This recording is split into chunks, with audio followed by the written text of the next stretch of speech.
Recording in progress. Hello, everyone. This is Will, aka Dr. Financial Literacy.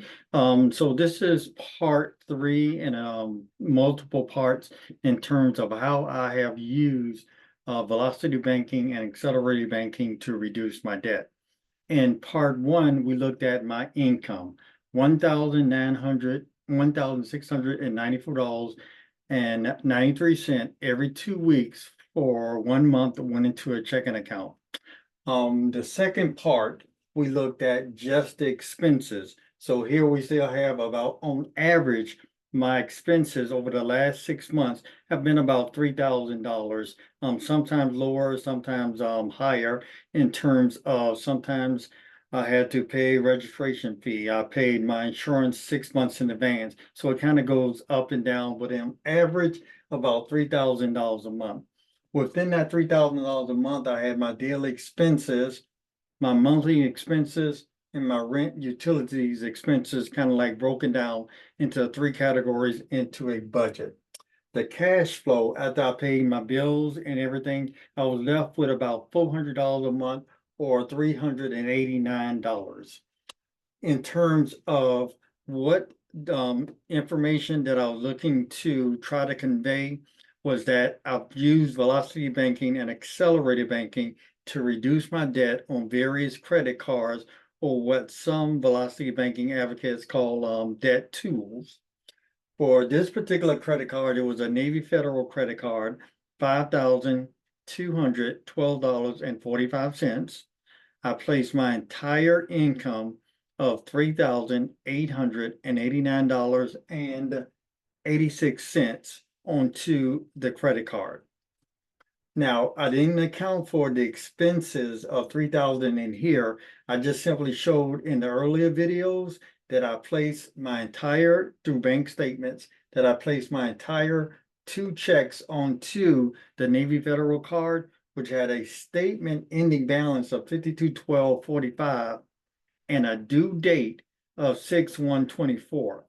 That due date included a payment of $141.85, to which about $90 went to the interest alone and $52 went to the balance alone.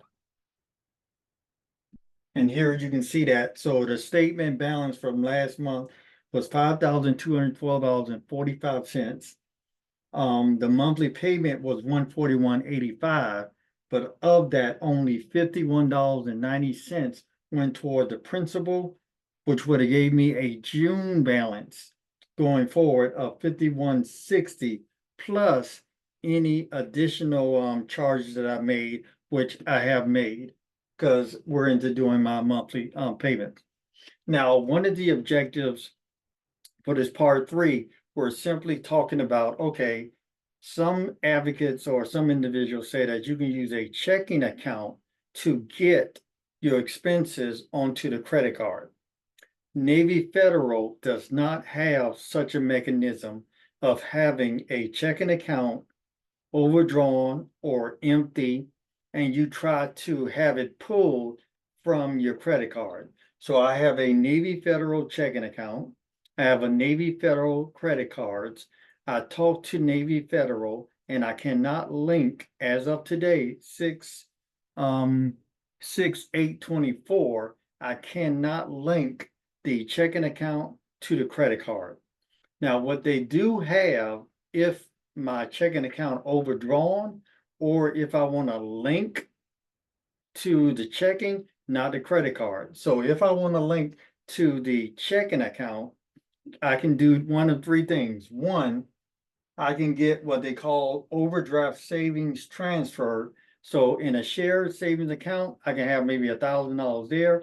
If my checking account has 200 and the check is for 800, it'll pull from that 1,000 savings account. And that's the overdraft savings transfer. 2, they offer what's called a clock, a checking line of credit. So I can set up earlier a checking line of credit, like I said, maybe $1,000. If an $800 bill come in, against a $200 checking account that has money in it, then the clock would allow me to pull from there to not have my checking account overdrawn. That's called the clock. The third one they call OOPS, or overdraft services in general, OOPS. And a oops is just like I said, oops. If you make a mistake, there's some services that they have in place that they can help you to have that checking account in general. So again, just to sum it up, having a checking, some advocates have indicated having a checking account that's overdrawn or even empty, pull from the charge card in using velocity banking. However, in terms of Navy Federal, as of 6/1/24, they do not have a link from the checking account to the credit card. I have a checking account with them. I have a credit card with them. I called and they said the only thing they can do is link it to the checking account, not the credit card. So in the next part of this series, we'll be talking about the convenience check that I've used to link to the credit card in order to put as many of my bills as I can onto the charge card. All right, so I'll see you over in part 4. Thank you very much.